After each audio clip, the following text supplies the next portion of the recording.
Good morning, listeners. This is Beth Krumholz. I'm coming to you from the Sigal Museum in Easton, PA. Today we actually have a special edition of our Read Aloud program in honor of Spooky Month. The book this morning is The Little Ghost Who Was a Quilt, written by Riel Nason and illustrated by Byron Eggenschwiler. Please like and subscribe. If you're local, please come and visit us. And if you're not local, please visit your local museum wherever you are. Let's begin. The Little Ghost Who Was a Quilt. Halloween's coming soon.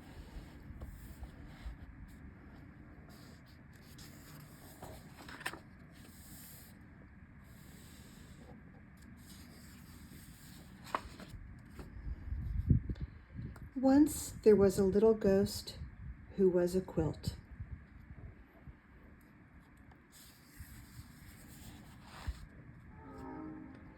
He didn't know why he was a quilt. His mom and dad and all his friends were sheets. They were light as air. They flew high and fast and twirled and whirled in the sky. They could even ride on a gust of wind and then whoosh, back to the ground like they were going down an invisible slide.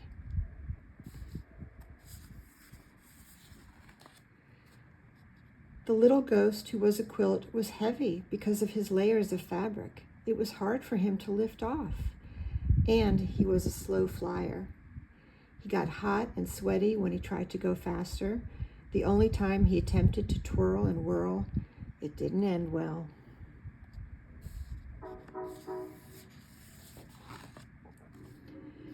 One day, he and his friends were at the park when they heard something coming. His friends zoomed away because ghosts are terrified of people, but the little ghost couldn't escape quickly enough. He flopped over a bench. A family came along, and a little boy who was eating an ice cream cone sat down beside him. The little ghost had never been so close to a human before, and he felt fear in every fiber of his fabric. The boy only stayed a few minutes, but he dropped a big blob of melted ice cream right on the ghost's face.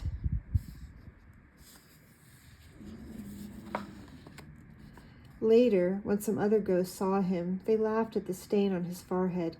The little ghost was embarrassed and also very sticky.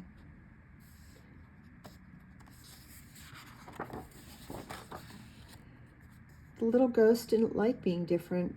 His mom told him he had an ancestor who was a checker tablecloth, and his great-grandmother was an elegant lace curtain. Everyone said she was the most beautiful ghost they'd ever seen. Even knowing that, the little ghost didn't feel any better. He wished he was just one fabric and not a whole bunch of squares sewn together. The other ghosts called him Scrappy, and he didn't like that.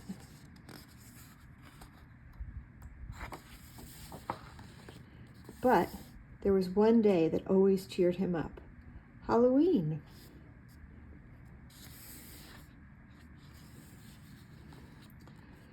People seemed excited about ghosts on Halloween, and sometimes children dressed as them to trick or treat.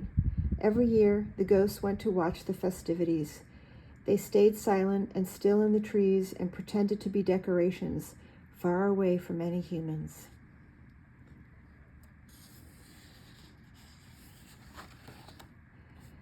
Too heavy to hover, the little ghost who was a quilt usually draped himself over a clothesline.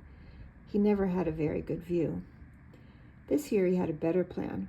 He remembered how close he had been to the boy at the park, so he decided he would be brave and fold himself over a chair on a porch, right in the center of the action.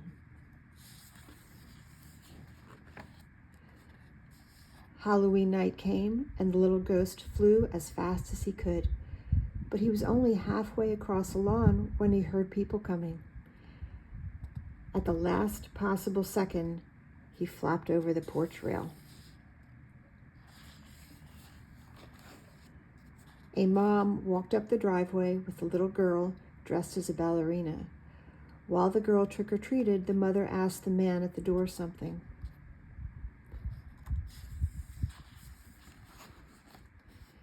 The next thing the little ghost knew, the mom had picked him up.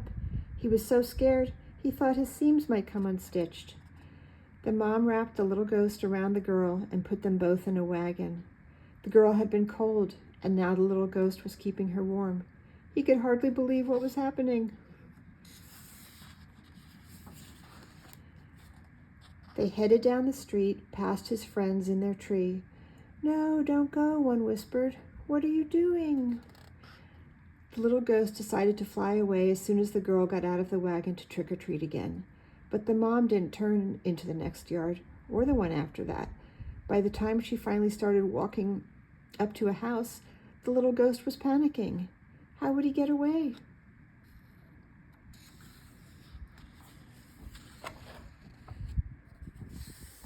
The mother parked the wagon and carried the girl and the little ghost into the house.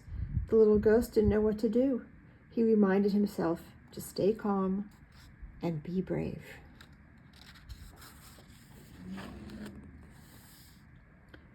The little ghost peeked around the room. There were Halloween decorations everywhere. He even saw a branch trimmed with lollipop ghosts. They looked just like his friends in the tree.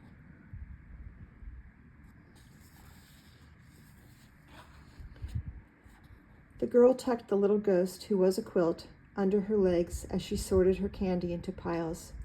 He felt surprisingly cozy. Maybe things would turn out okay after all.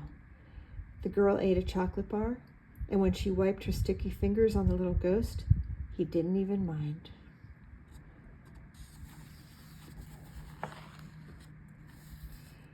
After the little girl was asleep upstairs, her mom gently folded the little ghost, who was a quilt. She smiled and admired his fabrics and traced her finger along a line of his stitching. It tickled. She set the little ghost on the couch and went upstairs too. When she was gone, he flew into the fireplace and out the chimney. His smile was 3 squares wide.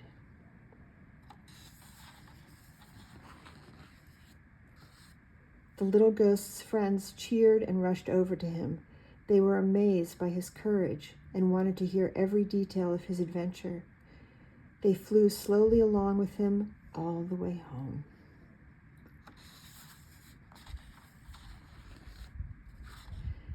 The little ghost was so happy that he felt like he was floating without even trying. Everything that had happened was because he was a little bit different. Everything had happened because he was a quilt.